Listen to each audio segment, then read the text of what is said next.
Hi everybody, it's Mrs. Gardner. I wanted to welcome you guys to AP Psychology. I'm so excited for you guys to take this class this year.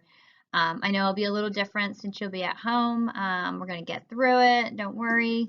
We'll be in touch throughout the semester doing a few Zoom calls here and there. I want to first apologize for all of the confusion at the beginning of the process.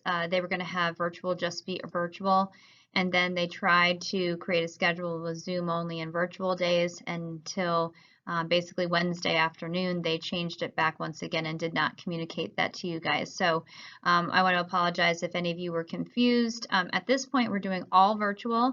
We will have some time to do Zoom, and I'm going to make those Zoom calls sort of towards the end of the day so you don't have any conflicts, and it will be when I'm done teaching so that I don't have any conflicts, and we'll do those sporadically and so forth. So I'll be talking about when that first Zoom call is going to be in the next week or so.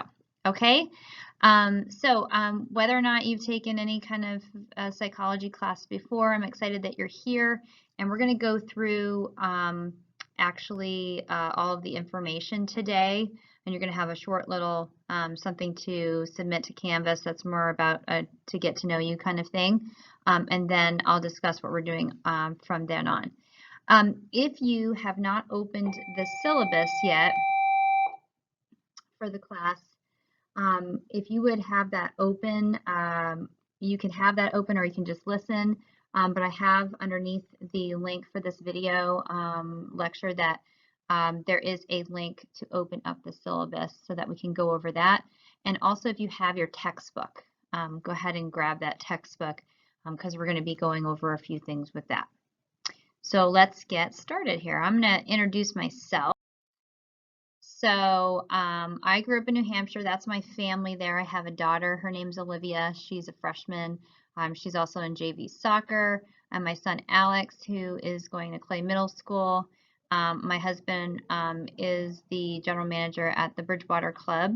I do have a sister. She lives in Colorado, but she's moving to Arizona, and a nephew that lives in France, which is kind of cool. I am a Penn Stater. So here's my classroom. Sorry, the bell's beeping. Go Penn State. So I'm a Penn Stater. That's where I went to college, got my degree in teaching history and psychology, because I taught history for about 20 years. It's the first time I haven't had psychology and history at the same time, which is a little different. But I love psychology. It's one of my passions. I grew up doing sports and dancing, not very musically talented. I'm a little artistic, but I did used to run the drama department at my old high school back in 1997, and we did musicals and stuff, so I kind of like that too. I was student body president and National Honor Society and that stuff, but I worked really hard for my grades, so I appreciate those of you who struggle sometimes and so forth and are here to help you. And I've lived in many different places, as you can see, Pennsylvania, New Jersey, Florida, North Carolina twice, and so forth, and I loved all that. Our family likes to do all kinds of things. We like national parks. We love hiking and skiing, especially in Michigan. We've taught our kids to ski in the last few years. And the beach. This was us at our last Penn State game. We do everything with our kids. It's super fun, and we're a very close-knit family.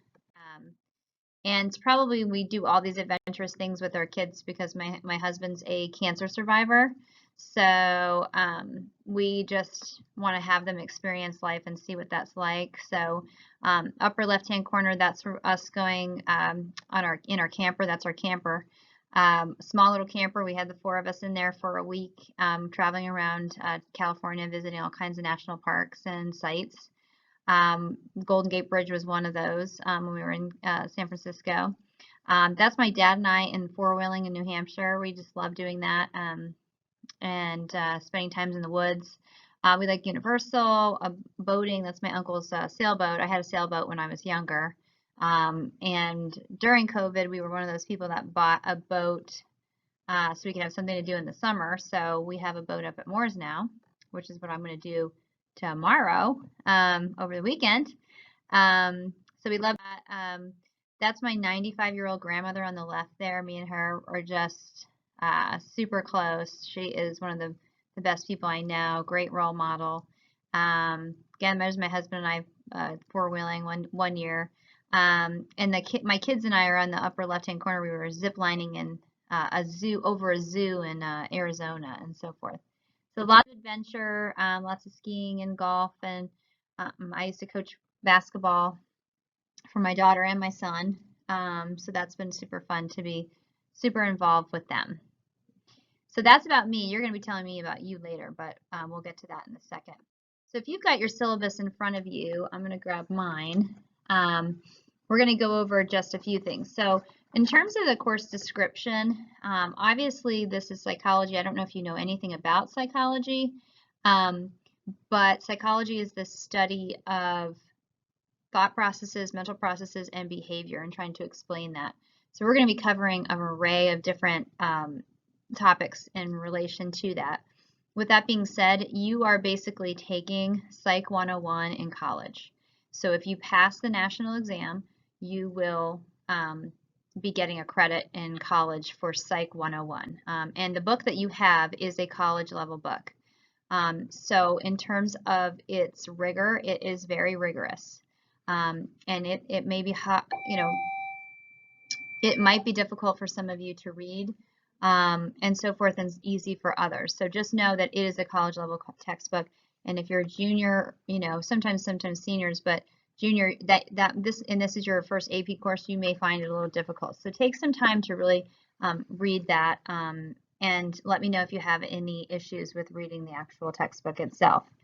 As we look in terms of participation, you're going to be doing a lot different. I mean, when it talks about students are expected to attend class, take notes, and participate in the learning group, that's still true for you guys as virtual learners. And you need to be present. You need to be logging in. You need to be doing all of the work, even though you're not going to see me per se. I might be reaching out to you if I know that you haven't been taking notes and doing your work. That's a definite, you've decided to be at home and you're really going to need to be self-motivated. And so that's going to be even more difficult for you as we go forth. You can log in and participate in class in those 2 gold days. You are following, again, AP Psychology in our class because it's G4. We're following Carmel's. So you're going on Gold Carmel's schedule. Okay, so that's how it's going to mirror. You're going to have 2 gold days back to back. Okay, now I know some of you have multiple days on there, and I'm so sorry that's happened to you if some of you have 4 classes. Know that whatever work can be done, it just needs to be done within maybe 2 or 3 days. If you need an extra day to sort of turn something in, we have the ability to have those assignments be counted as attendance, but we have the ability to sort of have flexibility a little bit within those 2 days. They just want to make sure that you're going to school within those 2 days. So let me know how things work out and so forth. You'll have the reading and the assignment list a little ahead of time. I may not be able to download everything for you ahead of time. I have a stack schedule also of trying to get things online, teach in person, teach virtual for my other classes. So I'm trying to catch up as well. So as soon as I can try to do that, maybe I'll have things on ahead of time where you can work ahead and try to balance your schedule out a little bit. But for right now, it's just very difficult for all of us teachers to do that because they've only given us so much time on Canvas so far. Okay, so as we go down the list on the syllabus, so participation obviously is going to look a little different for you. If we ever get back together in second semester, the cell phone things and all of that in-class stuff will apply, but at least you have it in front of you, and then we'll kind of go back over those things depending on the learning environment. In terms of materials, I would just have some kind of notebook or something for you to take tests on, and we'll talk about how that is, to take notes on, and some suggestions I have for that. I know a lot of you, because you're going to be at home, are going to want to take notes online, and that's okay. The only thing is, how can you create those notes so that your brain is actually going to be able to retain that. Your brain likes color, it likes differences, it doesn't like just a lot of lists and things that look the same. It likes you to pull things out. So it's kind of nice when you have a pencil in your hand, you can circle, you can put arrows, you can make it look different, you can highlight, which you can do online as well if you're typing notes. But what can you do to help your brain to remember certain things by creating some kind of diagrams and so forth, because there's a lot of biology and parts and things like that. So think about your note taking and how you can develop that. But whatever you need for materials is totally up to you. You're going to be mainly doing some lessons and activities, and you'll be reading and taking notes and answering some questions and stuff like that. In terms of homework, not a lot of homework. Obviously, you've got things to do each day, and any homework that regular AP in person is having, you're going to be doing sort of collectively in those 2 days that you have for class during the week together, and whatever blocks that you have. So that's really important for you to keep up with that homework and that classwork at that same time. This particular class, like I said, is a college level class, and it is going to require you to spend a little bit more time with the material. Some sections are really a lot shorter than others, but some are 20 pages, and you're going to have to keep up with that. If that's something that you know you're not going to be able to do, then you might want to reconsider. Keeping up with the reading is going to be extremely important. You're going to have a test every like 2 weeks on a chapter, and some of those chapters get really hefty. If you go back to the first page of the syllabus, it will show you what all that work's going to sort of work out for you in terms of getting AP credit. So collegeboard.org is in the middle of the page there, and you're going to want to, if you've never taken an AP class, you're going to want to get onto College Board and create an account for yourself. That's going to be really important for you to sign up for the exam, which most people do. Sign up for the exam and take it. In my class, 88% of people passed, and that was during COVID. So some people really just checked out during doing virtual. Some had really been struggling to do any kind of work towards the end of the end of school, and didn't study and just put like a paragraph for their writing sample and things like that. So it's really important that you dedicate yourself to the class. It's an AP class. And so that you're ready for that exam. If you look on the bottom of that first page, you'll see what your grade could be. So if you get a 5 on the exam, that would be an A in that college class. So it all corresponds. You want above a 3 in order to get credit for that in most cases, okay?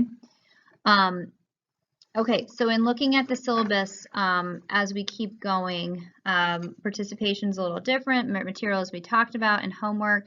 Typically chapters are between 35 and 50 pages. We only go section by section. Sometimes we split a section if it's too big so we can go over it. And then you'll be reading at some points and then doing lessons and having lectures and things like that at another point. Lectures will always come in this format where you'll see me at the bottom of the screen. I'll have a PowerPoint going on. I'll go through things. You'll have some activities to do outside of the PowerPoint, and it's all put on a YouTube video. So I upload everything to YouTube, and so you should be able to watch everything. If you turn to number 5 in the syllabus, it talks about how you must read and take notes. This is a cumulative class. We have decided for semester 1 that you will not have a final exam. I know. But semester 2, you will have a final exam. It's your practice for the AP exam, no matter if you're taking the AP exam or not. So having those notes be cumulative, having a binder at home to keep everything in. If I have a handout that you can print out, you can take those and put them in the binder or a folder or whichever. But all of that information you're going to need to know from August all the way to May. Assessments. Assessments are going to look a little different for you. I gave you the class assessment, which is in class people are getting 60 multiple choice for theirs. in a 45-minute, and then we're going to start doing an introduction to the next class. And then we're going to move to 100 questions. If we come back in January and you have a whole class going on, we are going to go to 100 questions per unit exam. So I wanted you to know that up front. For you guys as virtual, you will not have multiple choice for your unit exams. They will all be open-ended application prompts. So obviously I can't control whether or not you use notes or not, but they'll be a little bit more difficult questions for you to answer and something that you can't just mark A, B, C, or D with.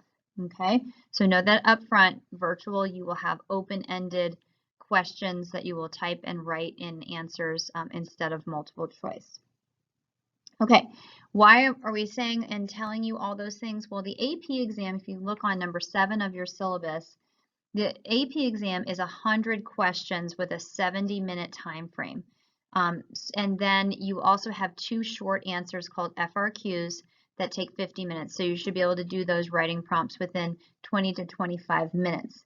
And that's all cumulative, right? So what we do is we give you 100 questions so that you can condition yourself to take the exam in that fashion.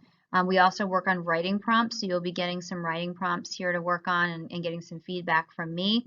And basically what that is, they give you a little real world situation, usually related to teenagers and high schoolers, and then they'll give you 4 or 5 vocabulary words that come from different chapters, from different topics like personality or intelligence or a disorder or some kind of theory, and then you have to apply it and say how it would work in the scenario. So we work on that all year so that you're ready for that exam. If you're absent for some reason, just in sick, go ahead and give me an email and let me know, and then you'll be able to pick up on the work whenever you're ready to go because it will be in order. So on Canvas, your most recent assignment is going to be on top, and then it just backs its way up. So you just figure out where you left off and then go ahead and get that work in when you can. So just communicate via email if you're going to be absent. Okay, so that's number 8 on the policy and so forth. If you look on the next sheet, it's going to talk about the hybrid schedule. You can obviously just ignore that. You're doing all virtual. We will do Zooms every so often. Our first Zoom is going to be on Tuesday, August 25th. And the reason why I'm saying that out loud is because I'm trying to get this scanned to a copier and there's no copier working in the building. So I'm going to be scanning this calendar in for you so that you can have that. But it will tell you all of the dates, and I should be able to get that up to you maybe tomorrow or the next day. But everything's going to be online anyway, but I wanted to give it to you ahead of time. So we're going to have a Zoom call on August 25th, and it's going to be at 4 p.m. So it's after I teach, and it'll just be to introduce ourselves and so forth. We won't have to stay online and just do all the syllabus stuff. You can then just ask me, and at that point you'll have done a few things, and then you can ask me some questions as we go along and so forth. Okay, I'll send those out. Don't worry. Just wanted to give you a heads up that all that stuff's going to be put into Canvas as soon as I can get something to scan it. Okay, let's go to grading. So grading this year is going to be a little different. We are going to semester grades. What that means is, and we always had semester grades, but typically what we have is you have quarter 1 and all those points just get put in a grade and then you start from 0, okay? And you have to sort of, if you messed up quarter 1, then you got to really work really hard in quarter 2 to get the a grade that's a little higher, that's going to balance out the 2. What they decided to do is sort of give some leeway because we know people are going to be trying to struggle through virtual, hybrid, whatever it might be, and they might get confused and be lacking, something that needs some attention.